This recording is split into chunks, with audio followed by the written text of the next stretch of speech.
I-unbox natin tong dala kong eco bag. Ito ay mga damit na hindi na ginagamit ng aking kliyente. Het zijn belangrijke onderdelen van de ideale roadtrip. En ook een vijfde typische roadtrip wordt aan dit duo besteed. Sing. Sing na Bawang, sibuyas, pamintang dahon, pamintang seeds, and ano to? Beef cube and ginger. Asin.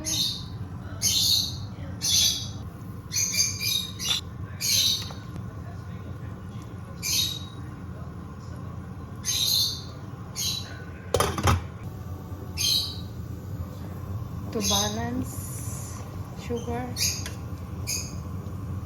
Ilagay na natin ang star ng ating soup, sinigang mix sa sampalok with gabi. I like with gabi. Gusto ko yung medyo malapot. Tomatoes fresh from our garden.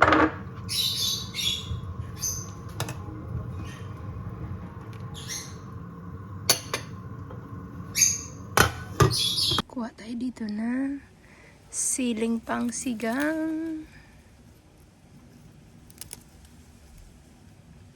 Tatlo. Sana mahinog pa to bago mag sobrang lamig talaga. Luto na yung karne. Ilagay ko na yung gulay.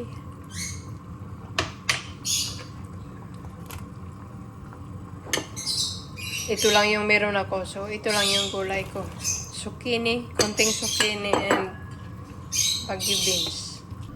Ayaw kong malata yung aking vegetable. Lagay ko na tong spinach. Spinach dahil wala tayong kangkong. Looks so good.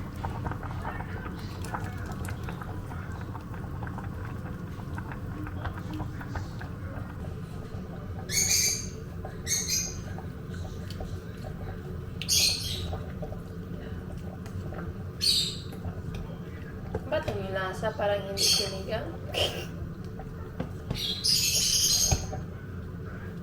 Dahil ba sa iba ang ating gulay?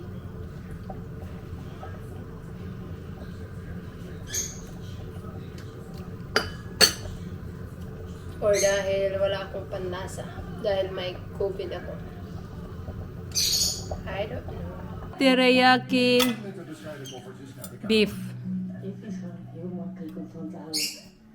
Leftover Chinese fried rice and may siniganggang.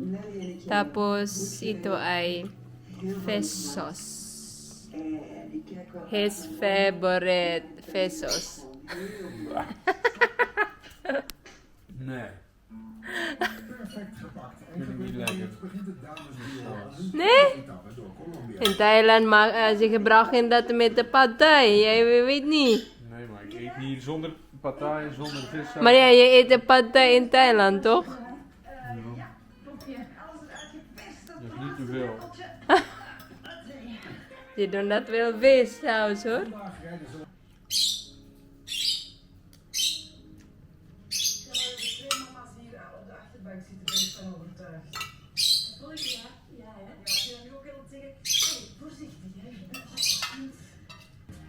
De Chicamocha Canyon met een diepte van maar liefst 2000 meter.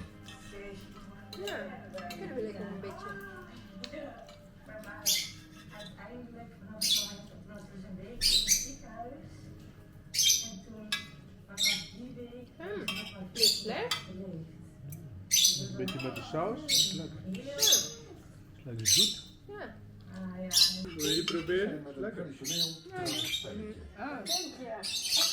je het vlees? Ja, een stukje. Deze is wel mooi.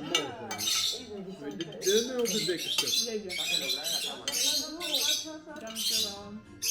Wil je saus? Ja, een beetje. Moet je rijst of wat wil je, die of rijst? Jawel, rustig uit. Dat was de bedoeling. Ik vond het als een... Oh, danke Manigi. Genau. Oh ja.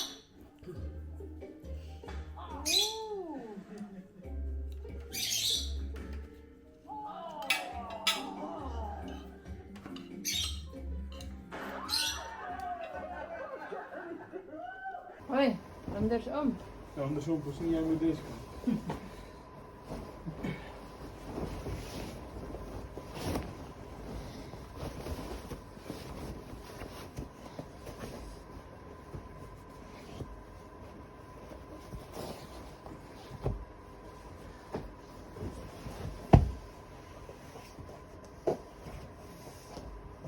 Maar het is nog niet goed.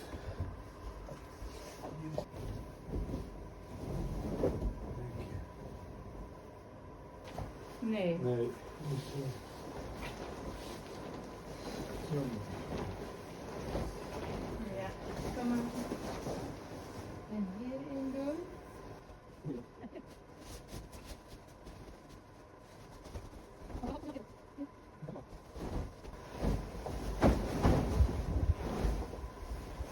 I like this decoration.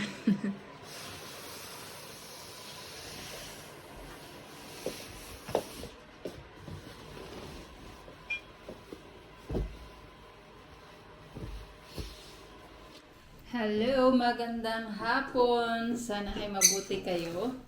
Ako ito, kakarating ko lang galing sa aking work ngayong araw. Mayroon akong 5 oras.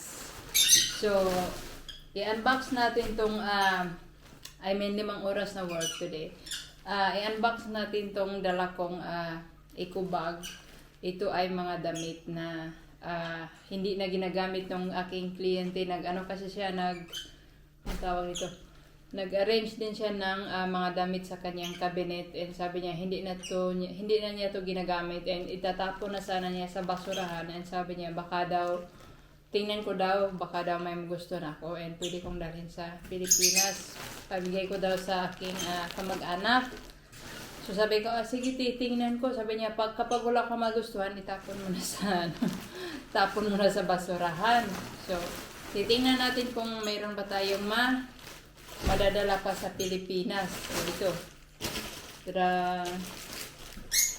Ayan. So, unang-una itong t-shirt. Malaking babae kasi. Ang laki. Pambahay. Ito is, ano na talaga, lumang-luma na. Mayroon na ditong parang mansa. Pero pwede pa naman siya pambahay doon sa Pilipinas. Pero ang sa akin lang, hindi ko alam kung dadalhin ko ba to o itapon ko na lang to kasi mas dadalhin ko yung mas mapakinabangan talaga. And marami din ako mga lumang damit doon sa taas na dalhin ko din sa Pilipinas and kay Mr. And si Bianan din magbibigay din siya. So parang ito, hindi ko to dadalhin. Tapon ko na yan sa basurahan. Talagang lumang-luma na to. Ang bait nung kliyente na nagbigay nito. Ano siya? 85 years old and talagang kaya pa niyang siya lang mag-isa sa bahay. Mayroon siyang mga anak pero bumibisita lang sa kanya. Tapos ako lang yung tumutulong sa kanya na maglinis ang bahay. Ganyan kasi hindi na niya kayang map and vacuum. Yung kanya is punas-punas lang. Ako yung mag-vacuum and mag-map. And kaya siya pa rin magluto. As in, kaya pa niya mabuhay na wala sa home agent. Ito, pwede pa to. Sino ba yung tiyahin ko na medyo malaki-laki? Pwede na nila tong pangbahay after sa farm. O, hayahay na to kapag ito yung suot mo. Ito parang pwede ko siyang madala kapag mayroon pa akong space sa aking luggage. Ang bait nito, grabe. Pati yung mga anak niya, ang bait din. kapag naglilinis ako sa kanya, sinasabi lang niya na, ito sa ngayon, ito lang yung linisan mo. Tapos kapag matapos na ako, tapos meron pa akong extra na oras, ay tama na yun, magchika-chika na kami. Sabi niya, ay tama na. Tapos sinusubuan ako kung ano-ano, mga candy, chocolate, tapos pagkatapos ko ng maglinis, titimplahan niya ako ng kape, or mayroon din sila ditong tawag nito, coffee soup. Yung ano ba, sachet na siya na soup, tapos lagyan mo lang na init na tubig, yun na. So, ang bait. I like this kind of work. Oh, ito, pwede ito. Pwede ito pang pang bahay, lalo na sa tanghali, mainit sa Pilipinas. So, ito dadalhin ko to kasi lang naman, magaan lang naman to. Bigay ko to sa aking tiyahin. Or, ewan ko si mama. Si mama medyo fit na rin yung mama ng damit. So, mas malaki yan kay mama. Oh, ito ano to? Ay, palda. Malaking babae kasi. Laki laki ng biwang.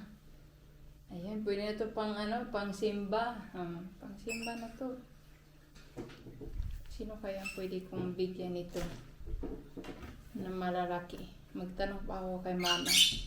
Otherwise, hindi ko siya dalhin kasi sayang lang yung sa luggage. Ano to? Parang to. Parang sariling lang to tahi. Sariling, parang nilagyan lang ng style. Another palda. Ang laki. Talagang luma na tong mga damit pala. Kaya pala ito tapo na niya. Pwede ito pansimba. Pero ang tanong lang, sino yung pwede kong bigyan nito? Yung malaking babae.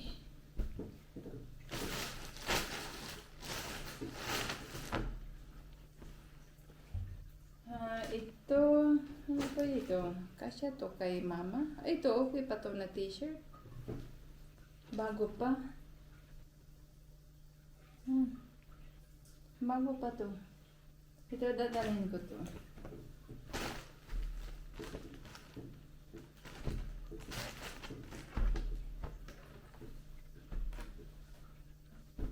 Ito dalhin ko, tapos itong palda, tatanungin ko pa si mama kung meron man siyang, kung sino yung malaki doon sa amin. Ito dadalhin ko.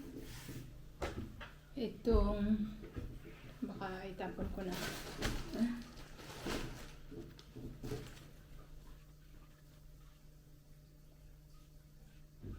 Luma na. Masarap to sa Pilipinas kasi mainit yung maninipis, pero luma na. Ano lang talaga to, pang bahay. Hindi ko lang kung dito na muna siya.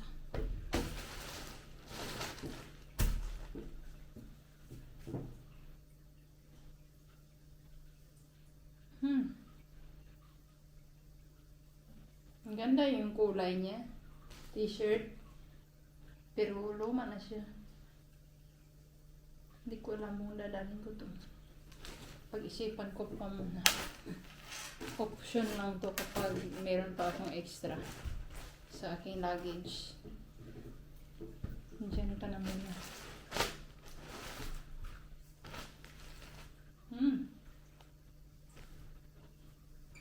T-shirt na itim. Ano ba yan? May dumi? Hindi ata niya ito nakita eh. Ano siya?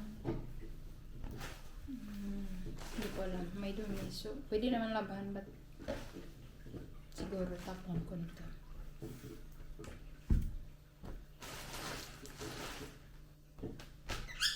So,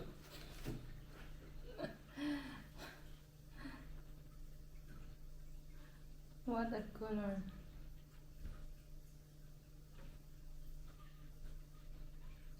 Maganda yung ano niya, kulay.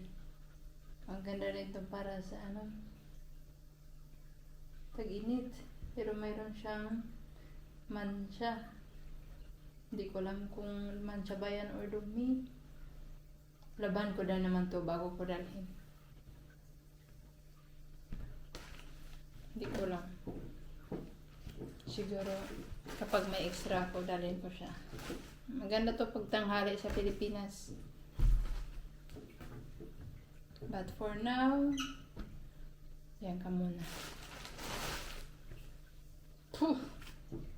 OMG. Ito ay okay pa. Pwede pa to siyang panlakad, pang birthday, pang ano, party. Kaso, ang laki naman dito. Pwede naman siguro to kapag nag-ano ka ba, nagsando. Kasi kapag, ang ano naman, grabe naman yung pagka-open ng dibdib. Sa akin hanggang tiyan. Hindi ko alam kung dadalhin ko ba to. Okay pa siya. Kaso, ang laki. Hindi ko alam. Lagay ko na muna dito. O, yun lang. Yun lang.